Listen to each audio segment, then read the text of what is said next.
понеже няма кой да открие нашето мило събиране, ще си позволя аз да кажа няколко думи. Плакатът е зад мен. Книгата е "Часът на клюкарката". За първи път се представя публика с градски разкази. Виждам тук много мои откровени фенове, близки приятели. Няма да казвам повече. Как е фен на български език, извинете? Моля? Как е фен на български език?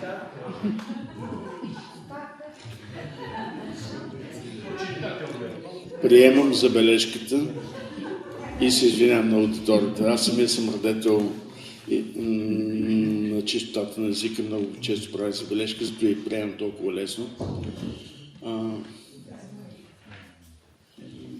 В времето сме. Искам да дам думата на една жена, която смятам, че е мое откритие. Тя си беше на света, но аз се открих за моя свят и съм очарован от начина, по който гледам на литературата.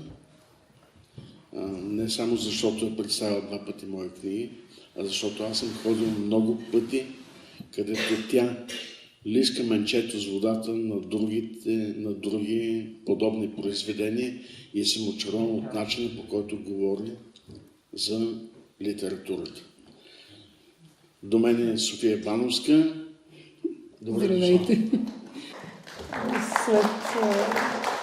Силно се надявам след това встъпление на господин Илчевски да не разочаровам аудиторията тази вечер. Още веднъж добре дошли на всички тази вечер тук, в студио 1 на Радио Пловдив. Благодарим ви, че уважихте поканата, че отново сте тук, за да посрещнем заедно така първата официална поява в света на литературата на една нова книга. Книга, която виждам, чийто автор виждам, че всички тук в залата добре познавате като човек, може би като приятел, със сигурност като писател. Със сигурност така ви омагьосва светът на неговите разкази, на неговите герои, всички те населяващи територията на истинската литература, която оставя трайни следи в съзнанието на читателите си. Всички ние знаем, че неговите произведения впечатляват не просто с тематиката си, а с емоцията, с богатството на езика, вълшебството на думите, с това, че в тях човек може да открива себе си и света, именно благодарение на таланта и майсторството на писателя. Така че тази вечер със своята нова книга пред нас е именно той, писателят Николай Илчевски. Мисля, че не е нужно да повтаряме вече познати факти за неговата много цветна и житейска и творческа биография. Правили сме го тук при предишни срещи. Ще добавя само, че той е писателят, който през годините се умява да остане верен на себе си. И в същото време винаги да изненадва читателите. Такъв е случаят и с тази негова най-нова книга, която, както знаете вече, носи доста провокативното заглавие "Часът на клюкарката". Книга, в която той отново не изневерява на стила си, на усета, отношението към детайла, на умението си по уникален начин да ни разкаже една история. И в същото време успява да ни изненада. Всички ние знаем, че той е признат познавач на българското село. Познаваме го като умел разказвач на история от живота на селото, на българския селянин. Със сигурност добре сте запознати с неговата така наречена селска четирилогия, т.е. сборниците с разкази, записки от селската кръчма, "Крадецът на слама", "Пивница Щоросело" и разбира се романа "Гневник на селския кмет". И именно заради това днес той е сравняван с Елин Пелин Йовков, точно заради усета и умението му да покаже красотата и мъдростта на българското село. Само че с тази нова своя книга той не ни отвежда отново там, в онзи познат, обичан свят на съвременното българско село, който той така блестящо ни е показал и разказал в предишните си книги, а ни отвежда в една друга посока. Сред шумотевицата, множеството от хора, лабиринта от бетонни сгради, за да ни покаже и разкаже този път живота на съвременния български град. Разбира се, това има своята логика. Градът също като селото е един жив организъм, изграден от хората, които го обитават. Градът има свой облик. Това не е просто един механичен сбор от сгради, а може да се каже емоционално изживяване, което се определя, зависи от отношението на жителите му към средата, която те създават. Освен това, също като селото, градът е извор на безброй теми и истории. И аз мисля, че за един такъв умел търсач и ловец на истории, както господин Илчевски сам определя себе си, е истинско предизвикателство сред множеството от хора в града, той да открие, да улови тези истории и разбира се да ни ги разкаже по своя неповторим начин. Така че да провокира и нас като любопитни читатели да надникнем в този част на клюкарката, за да видим какво ще ни разкаже и къде ще ни отведе. И точно от позицията на един любопитен читател ще се опитам да споделя с вас своя прочит на тази поред забележителна мозайка или амалгама, ако щете, от истории, които отново са ни поднесени типично по Илчевски. Самото заглавие подсказва, че тази тема с клюката, с любопитството към живота на другите ще преминава през цялата книга от разказ в разказ, от история в история. И това съвсем не е случайно. Както казва Артър Хейли, все едно колко са заети хората, винаги намират време за клюки, за сплетни и за наблюдение на другите. Една друга мисъл гласи, че историята е добре разказана клюка. Тоест клюките си съществуват откакто свят светува и тъй като човешкото любопитство е наистина мощен двигател, те отдавна са се превърнали в част от човешката природа. Може да се каже, че те са един вид социален инструмент, който хората от хилядолетия използват, за да общуват, да обменят информация или да се чувстват част от някаква група, защото споделянето на клюката понякога дава усещане за тежест, за значимост, за сила. И именно поради това клюката отдавна вече е част от характеристиката на човешкото общество, в частност на живота в града. Освен това, клюките имат нещо общо. Те имат нужда от публика, която да ги поддържа жива, а сред множеството от хора в градовете винаги има такава публика. Така че клюката много лесно се ражда, тя обаче много трудно пусната веднъж на свобода може да бъде овладяна. Тя може да се превърне в едно опасно оръжие, което и да променя съдби, да заразява средата, дори да се върне като бумеранг към този, който я е създал. Има такива истории в книгата. И по своеобразен начин тази тема обединява историите тук, дори когато не присъства директно клюката в някои от разказите, но те са така майсторски разказани историите, така майсторски са поднесени на читателя, че човек действително остава с усещането за едно любопитно надникване в нечий свят, в нечий живот, в нечии тайни. И точно както е вездесъща клюката и за нея няма забранени територии, тя прониква навсякъде, точно така и тук в тази книга за автора няма забранени или неудобни теми. Историите в книгата разказват за различни страни от живота на градския човек. И отново, оставайки верен на себе си, авторът тук не прави оценки, той не критикува или да се надсмива, той не омаловажава или преувеличава ситуациите, той не смекчава или не пресилва разказа. Просто оставя героите, оставя живота в града, такъв какъвто е той днес, маскиран понякога като клюка, да разказва сам за себе си. Така че може да се каже, че тази книга е един философски поглед към еволюцията на човешкото общество. Тя може да не води винаги в най-добрата посока, но стигнала до града винаги ражда уникални истории. Историите в тази книга, както и в предишните книги на автора, са взети от самия живот. Защото оказва се и в най-многолюдния град, насред града от първа ръка може да научите история за камилите в пустинята. Има такава в книгата.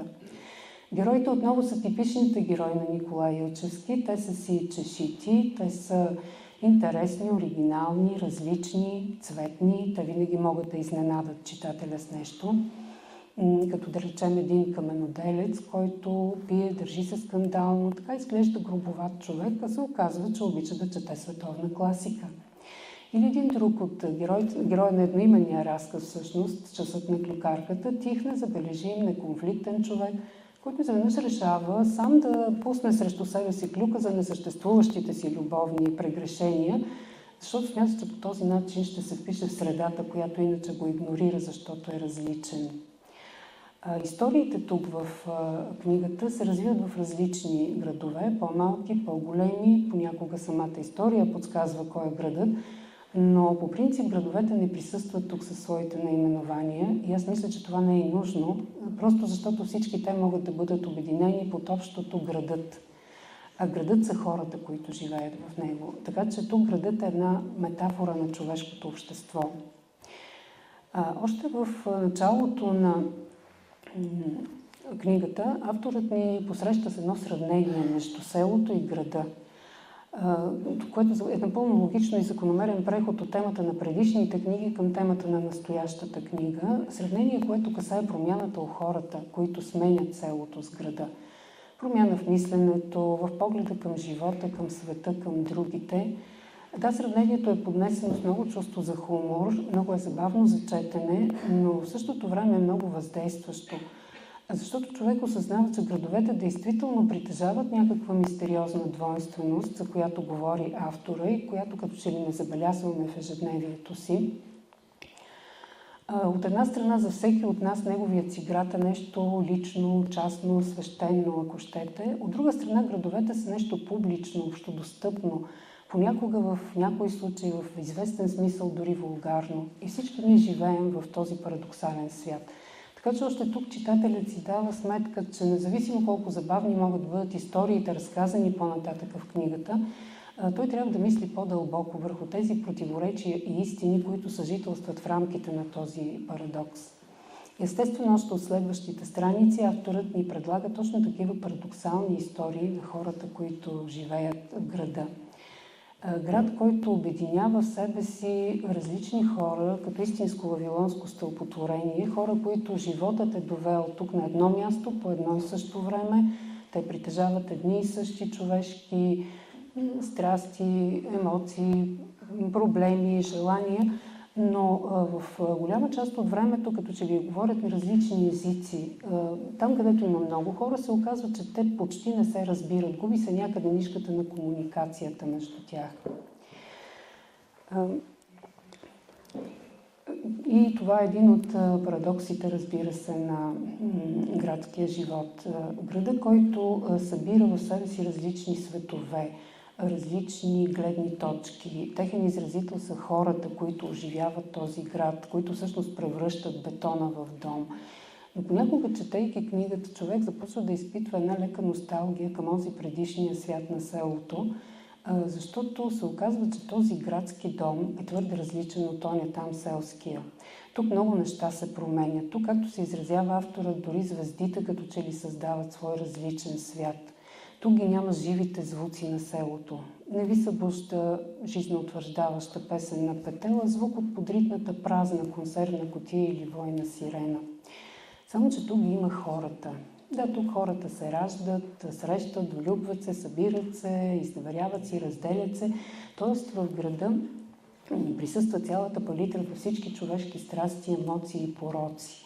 А хората са тези, които удохотворяват града. Те са неговата душа. И за мен тази книга е един голям разказ именно за душата на българския град, на съвременния град. Както е известно, душата има своите и светли и тъмни страни и тук в тези истории те присъстват с всичките си нюанси. Естествено, знаете, че една душа не може да съществува пълноценно, ако го няма най-светлото, най-човешкото чувство, любовта. Там, където има хора, винаги присъства любовта, още повече там, където има много хора събрани в градовете. Разбира се, има я и тук, при героите на Николай Илчевски. И тук ще прочетете истории, които доказват съществуването на такава истинска любов, истинска връзка между двама души, която нищо не може да разруши. Напомняне, че физическата красота не е единствената причина ти да бъдеш с човека до теб, защото една случайност може до неузнаваемост да промени външния му вид. Но ти избираш да останеш с онзи същия човек, който е станал част от теб, от твоя свят, от твоята същност. Чудовище с познати очи е точно един такъв разказ, който доказва съществуването на силната истинска любов и на онази красота вечна, която винаги отново и отново се възражда. Един разказ, който типично стила на автора, от една страна винаги така ни държи здраво стъпили на земята, защото показва колко жесток може да бъде животът, колко изненади ни очакват във всеки един момент и същевременно успява да ни извиси над сивотата и дребнотението на същия този живот. Разбира се, историите за любовта между хората в града понякога могат да звучат и куриозно, като да речем историята за един мъж, който обича да си пие порядъчно и една жена, която всяка вечер трябва да го прибира от кръчмата, понякога с помощта на бетонджийска количка. Наглед поредната история за заклет градски пияница, а всъщност история за силата на истинската любов между двама души. Двама души, които абсолютно не си подхождат, те са несъвместими като личности, като физика дори ако щете, но това е силата на необяснимата, но всепобеждаваща любов, която винаги в крайна сметка има последната дума, независимо от това какво ще кажат съседите. Любовта в града има различни проявления, понякога така необясними за нас и може да ни изглежда странно, но пък трябва да притежава човек усета и чувствителността на писателя, за да може наистина да ги открие, да ги улови и да ни ги разкаже, така че почти да просълзи читателя, като в разказа "Двама в града". И какво от това, че единият от тези двамата е човек, а другият е едно обикновено улично куче? Мисля, че любовта не прави разлика. Даже човек, четейки историите в книгата, понякога си дава сметка, че като че ли връзката между човека и животното, човека и кучето в случая, може да бъде много по-истинска и много по-открита, много по-стойностна от връзката между някои хора, герои на някои от историите.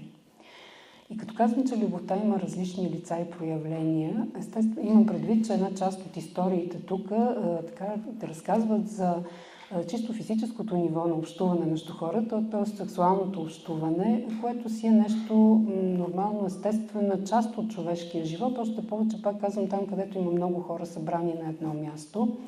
Разбира се, тук също има своите нюанси. Разбира се, в някои от тези истории сексът не би могъл да бъде свързан точно с любов, но има и такива истории. Изобщо тук ще прочетете истории за така наречената платена любов, най-примитивния вид. Тук ще срещнете и тривиалната изневяра. Всеки от героите на тези истории има своя причина, своя мотив за поведението си, за начина си на общуване с противоположния пол. За едни сексът е начин да се докажат, за други да добият самочувствие. Някои по този начин пък демонстрират превъзходството си над другите, за някой начин да накажат някой друг.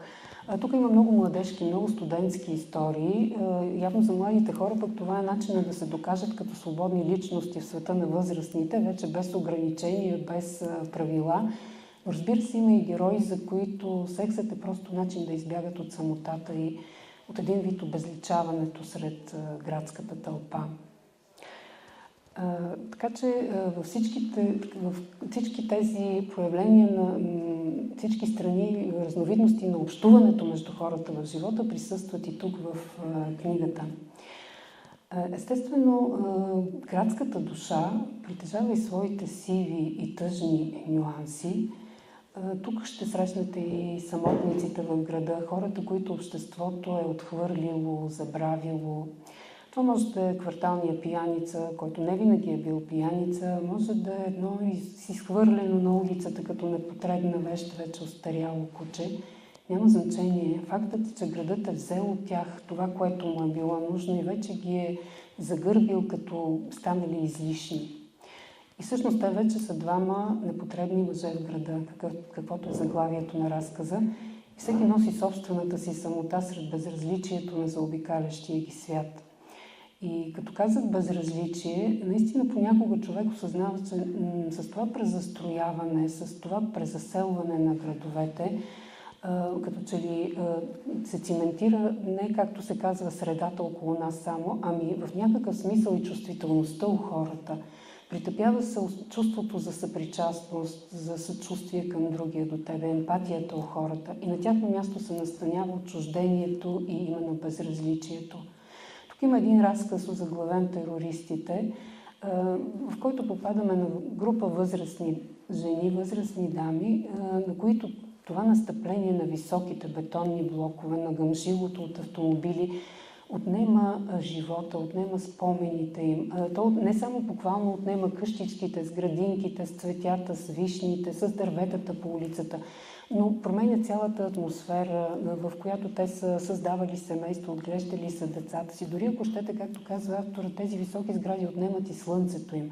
И те остават като един малък остров след това море от нашественици, което идва на тяхно място. Само че тази тяхна малка лична трагедия по никакъв начин не предизвиква съчувствие у хората, които идват и населяват тези високи сгради, идват на мястото на тези героини. Или както казва една от героините в разказа, ако пред прозореца няма лалета и вишни, таласа ми влизат в главите на хората. За мен това е един от парадоксите на градския живот, защото от една страна със сигурност го има любопитството, макар и нездраво, към живота на другия, а от друга страна липсва чувствителността към живота на същия този човек. Сега друг е въпросът, че героините в този разказ намират свой си начин да се възпротивят, да накажат по някакъв начин нашествениците, но доколко е ефикасен, ще прочетете в разказа "Терористите". И като някакво косвено потвърждение, може би, на това, което казвам, някъде по средата на книгата се появяват два разказа, които изненадващо връщат читателя обратно в селото.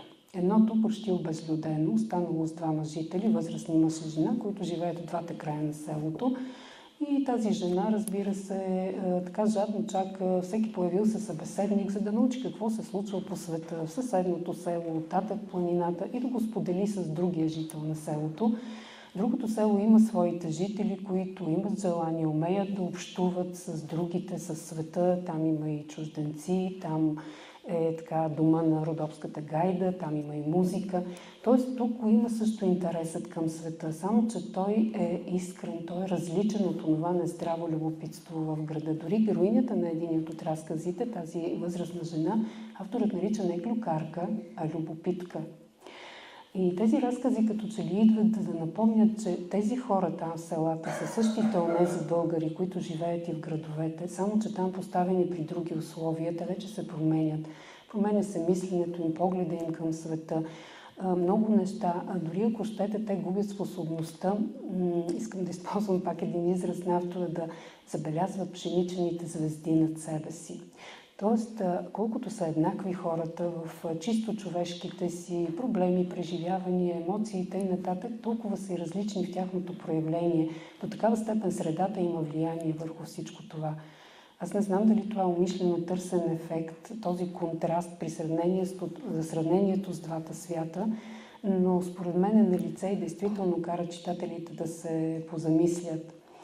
Но разбира се, авторът няма да е Николай Илчевски. Ако още в следващите страници не ни свали рязко отново на земята, след това малко лирическо отклонение към селото и не ни сблъска почти челно с истинската автентична градска клюкарка и то така, че човек почти физически усеща нейното присъствие. Т.е. той ни връща отново там, където живее душата на града.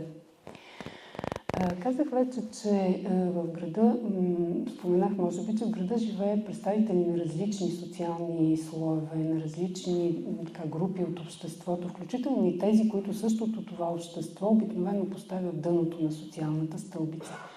Така че тук ще видите и градските клошари, които, оказва се, също имат своя философия за живота, за света, за хората. И това, че животът им се е стекал по този начин, не означава, че те не притежават същите чувства като другите или същата чувствителност към света като другите. Тук ще срещнем един от тях, който се оказва почти романтик, защото докато сутрин рано рови в кофите, той успява да забележи изгрева на слънцето и да отбележи красотата на раждането на новия ден. Тук е и циганинът Ваксаджия. Поредното напомняне, че може би понякога точно тези хора, които са най-пренебрегвани, най-незабележими или незабелязвани в града, точно те се оказват много по-отворени към света и към останалите. Те са тези, които не се вълнуват от вездесъщата клюка. Те много по-открито приемат света около себе си, с по-открити сетива. И това е може би още един парадокс на градския живот, защото поне съдейки по разказите тук, по историите в книгата, Тези хора са не част от тъмната, а по-скоро от цветната страна на градската душа.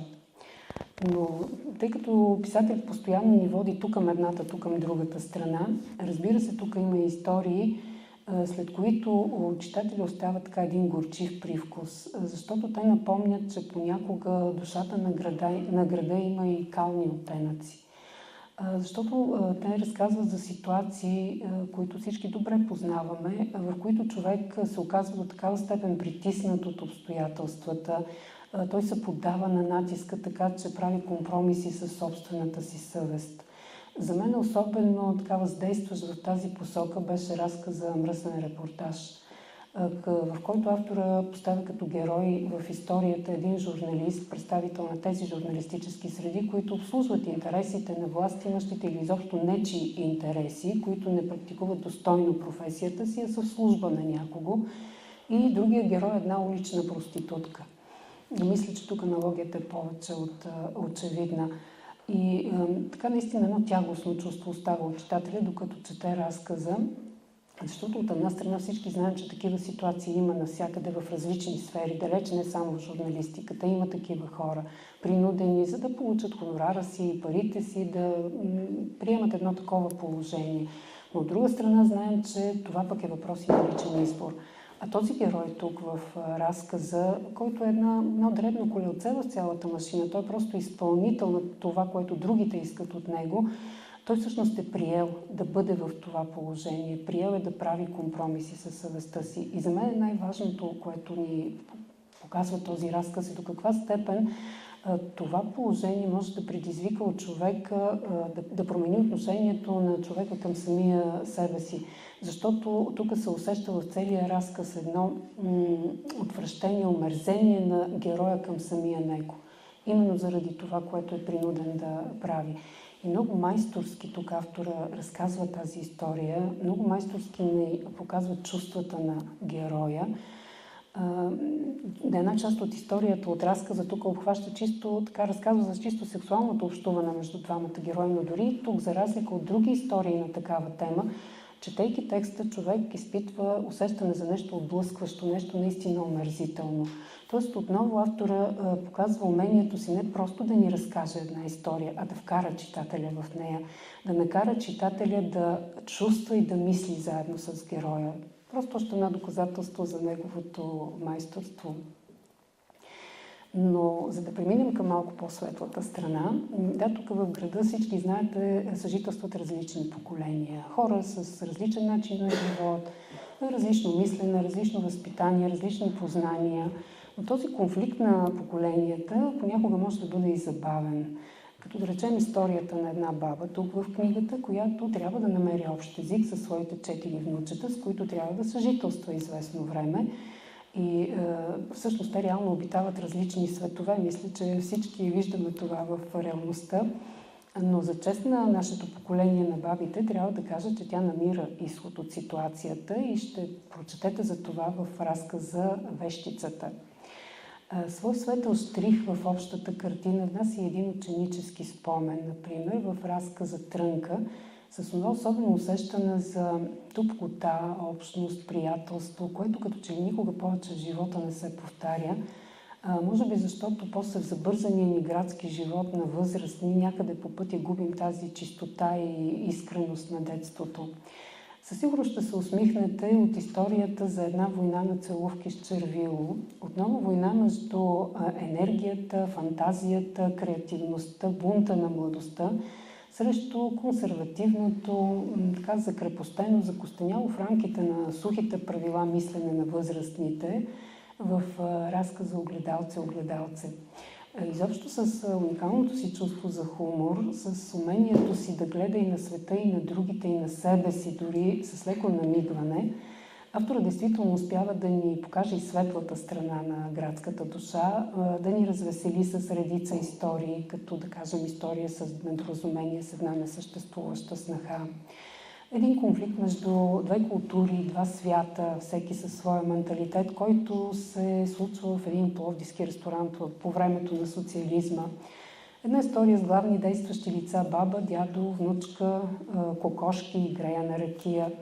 или пък спомена за един 3-годишен многознайко с безброй въпроси.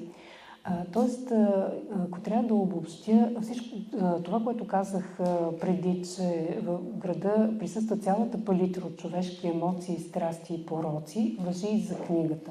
Всичко това го има и тук.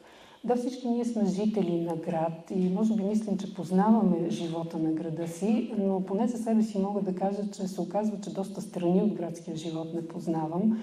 Познавам своята среда, своята група, в която живея.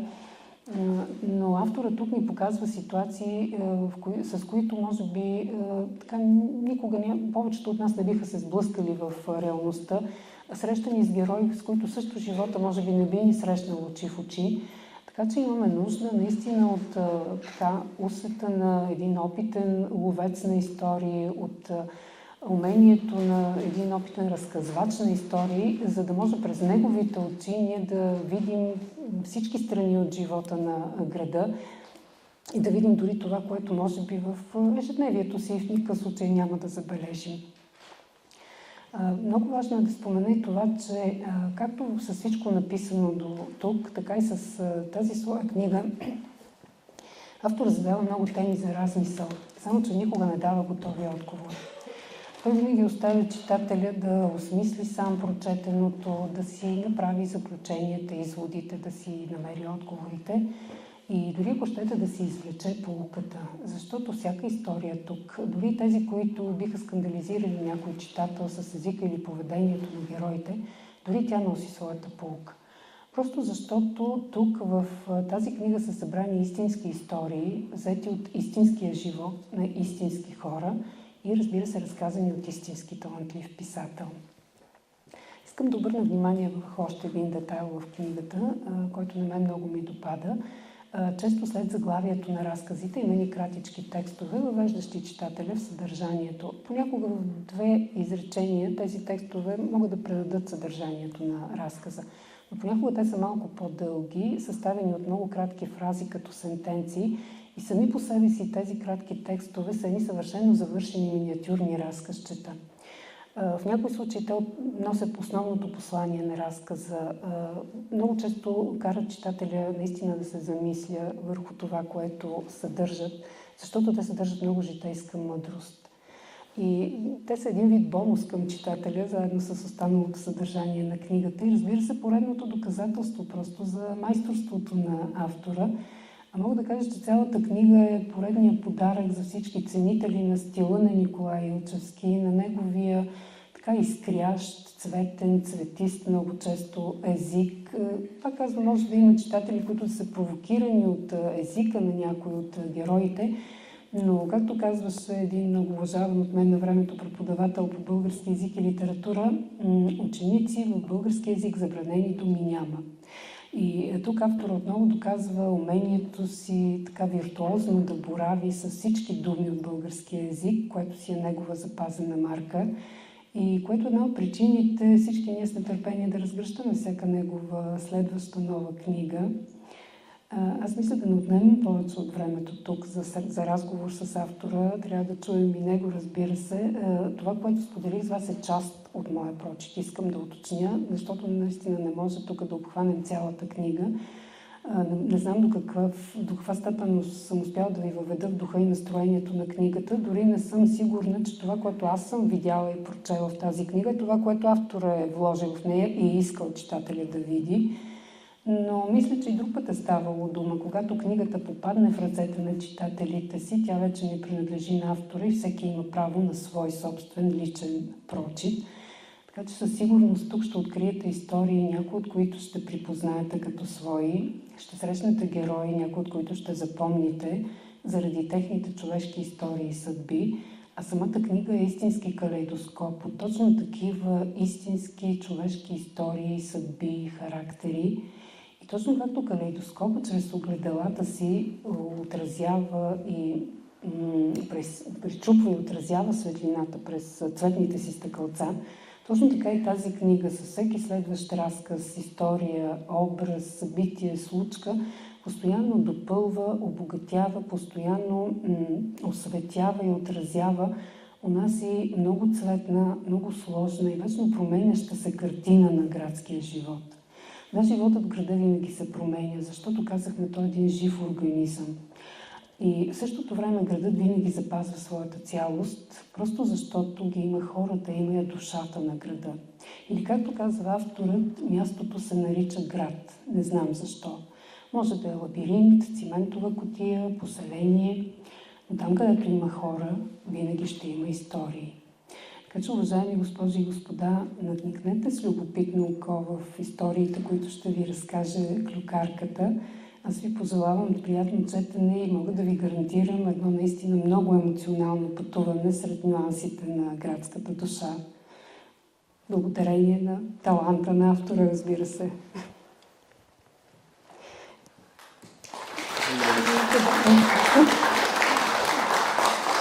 Дали съм успяла да разчета наистина някои от посланията, вложени в книгата? Беше ми любопитно да чуя няколко думи от твоята уста за финалните разкази. Има един цикъл за венеролога.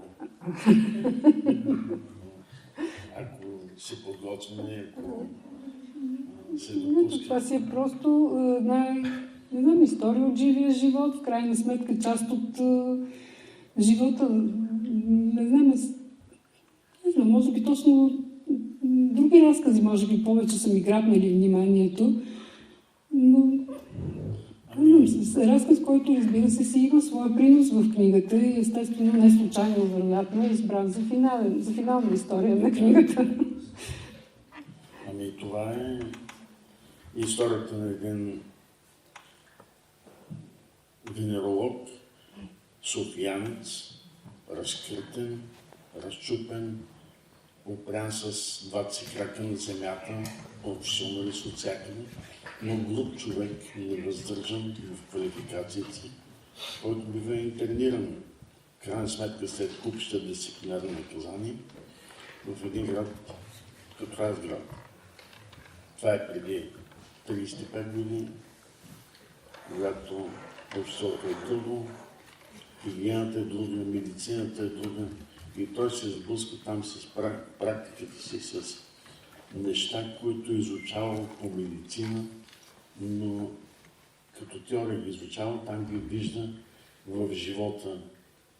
Аз съм реалист, при това минавам за брутален такъв документалист, огледален сифилис и друго. И той казва, вместо да ни избудат очите, те ни списаха вещи, защото направих дисертация, която нямаше къде друго да го направя. В това затворено общество е нормално каймака да се отдели шефа на полицията, кмета, доктора и други по-изявени, така по-разчупени личности, които образуват един свой неформален клуб, където те са много любопитни. Те черпят от един извор, който не са вярвали, че може да им е на разположение. Какво вижда венеролога, когато казва жената на стола, това на всеки място, а той със своята дързост и така неогладност казва: аз съм надниквал в жените ви по-дълбоко, отколкото вие някога сте влизали. В тая надпревара между циничното, типично, в кавички, селско любопитство, какво виждаш доктора, какво става, той извежда едни други неща за срама, за откритостта, за провокативното начало в човека, докъде започва морала, откъде почва да описва, къде е допустимото, кое е недопустимото. На мен специално от анатомията на книгата, малко от историята, ми беше много любопитно. Разказвам ги фотографии на болницата преди 40 години. Аз дълго време се чудих дали да ги напиша. Написах ги, лежаха. В един момент бях направил една ръчна книга и се запознах с един българин, който живее в Бон и гинеколог. И се престрачи, казвам, така, доктора, искам да ти покажа нещо. Последния момент, буквално преди да отръкне към детето, му даде ръчно повързан сборник и той ми се обади по телефона. Исках буквално да видя дали не е подвел моя информатор. Фотографа на болницата, да е отсветил, да е украсил нещата, да ги приначил в полза на вицовото начало. И той каза само така: ти ми извади от релсите. Аз половин месец не можех да бъда професионалист. Усещах се, че правя прегледи. Жените идват при мен. И аз си мислих какво е написано в книгата, защото това беше прозореца, през който се вижда друг ъгъл. За него жената е един биологичен обект, така както е робота, глава, торец, крайници и така нататък. Това беше голяма награда за мен и успокоение, защото бях на ръба между да избера документализма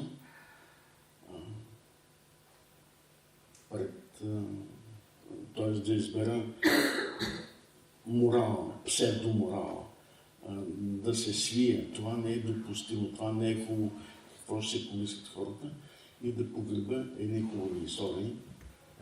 Те са 3-4 разказа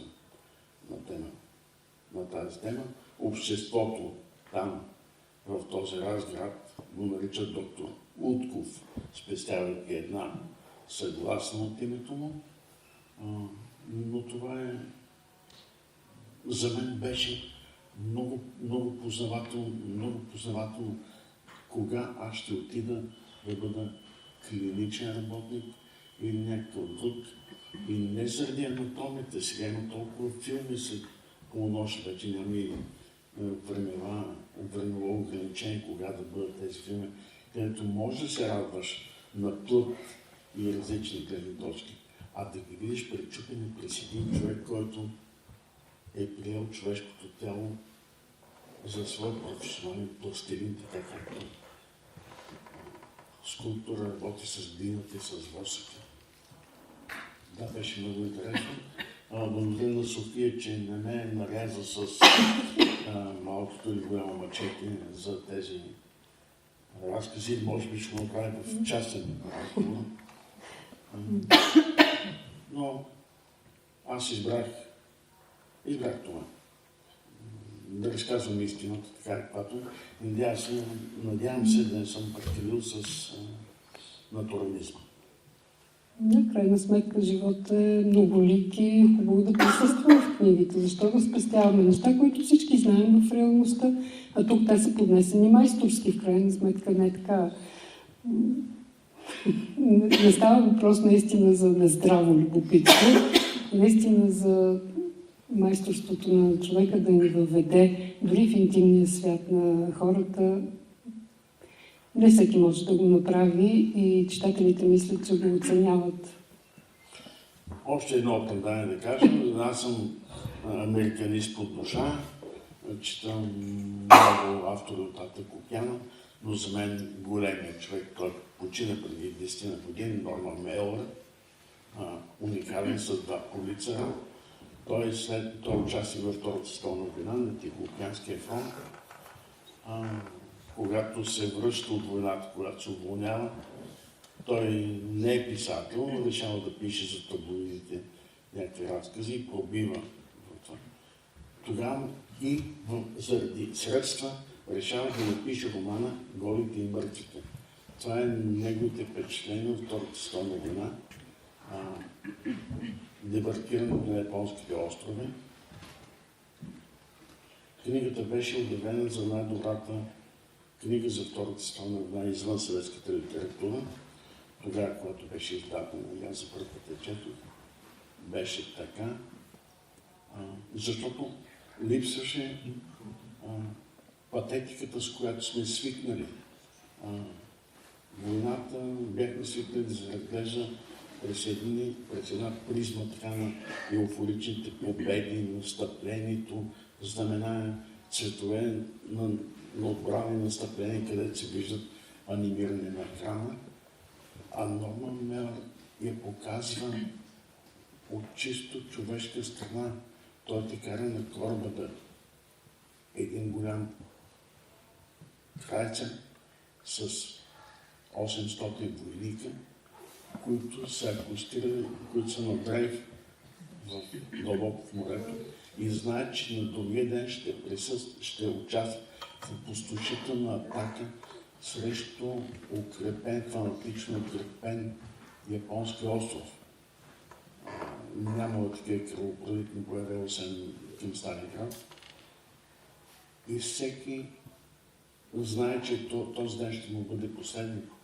И започва една разходка по кораба, която аз се изчервих, когато за първ път не бях свикнал с това нещо. Едни пишеха писма на родителите, на роднините си, други свириха на китара, трети написваха снимки, а някои кротко мастурбираха през перилата на кораба. Какво става, бе, хора? Какво е това нещо? Не си свикна. И следващата сцена вече е бруталната инвазия на пясъка, гранатометите, взривовете, ти неща, които после ще видим в филмите на Копола, във филма Взвод, който е уникален със своя натурализъм. И той тръгва отляво, отдясно, умират хора, разкъсани, пронизани от куршум. И казвам, падна една бомба до мен, разтресене, и аз се опипах дали съм цял и разбрах, че кървя много. Цели му кръчови. Топъл, мокър. И той знае, че това е вероятно попадение в ювеларната артерия, която е най-големият съд, най-големият кръвопреносен съд след аортата. И казва, постоях, поднесе долната си към носа и с облегчение разбра, че се, извинявам се, ласка. Разбирате, човешкото същество, вкарано в мелницата на войната, куршумите и снарядите, осколките, те нямат чувства, нямат скрупули. Те имат просто едни произволни траектории. С това нещо съм го виждал само в Алън Паркър в страната, когато той беше филмирал на Pink Floyd, велики албум, където е показано обществото на едни транспортни ленти, върви и хората падат в една електрическа месомелачка и излизат през решетките, като кайма. Виждаш, че са участник в едни процеси, където личността е сведена до пълнеж, до някаква единица. Казвам това нещо, защото хората, които са свикнали с моят романтичен и бих казал любовен поглед върху малкия човек към селото, тук ще се сблъска с други неща. И аз съм воден не от това да копирам големите автори, а те ми дават смелостта да ви покажа нещата такива, каквито съм, защото ако всички станем продавачи на захарен памук, няма кой да има да купува сол или да обича по-прекрасни неща. Благодаря ви.